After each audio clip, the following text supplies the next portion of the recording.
असली महाभारत के ऊपर बहुत से सीरियल बने हुए हैं, लेकिन क्या आपको पता है कि जो असली महाभारत है उसके ऊपर सीरियल या एक सीन पिक्चराइज करना भी कितना मुश्किल है।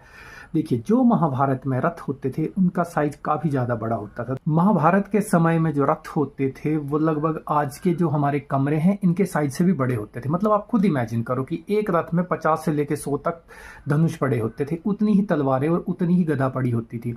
उसके अलावा बाणों के ढेर लगे होते थे। इसके अलावा रिष्टि, तोमर, शक्ति जैसे और भी बहुत सारे अस्त्र होते थे जो उनमें पड़े हुए होते थे, और बाण भी अलग अलग किस्म के पड़े होते थे।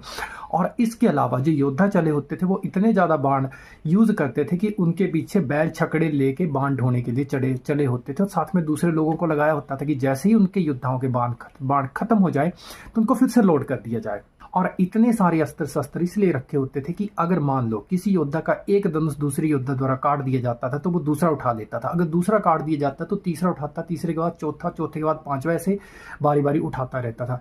और इसका मैं अगर आपको एक वर्णन सुनाऊं तो जब भीम और कर्ण का युद्ध हुआ था तो भीम ने कर्ण के लगभग 40-50 धनुष तोड़ दिए थे।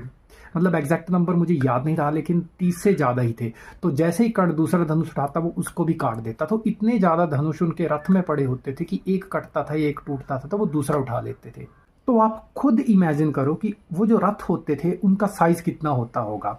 और उसके हिसाब से अगर हम इमेजिन करें तो जो आज के हमारे सीरियल है उसमें छोटे छोटे रथ दिखाए जाते हैं। एक योद्धा के पास एक ही धनुष होता है, थोड़े से बाण होते हैं और एक आध तलवार या गदा होती है। इसके अलावा शक्ति, रिष्टि, तोमर उनको तो दिखाया ही नहीं जाता। मतलब जो उस टाइम का महाभारत था उसको पिक्चराइज करना बहुत ही मुश्किल है।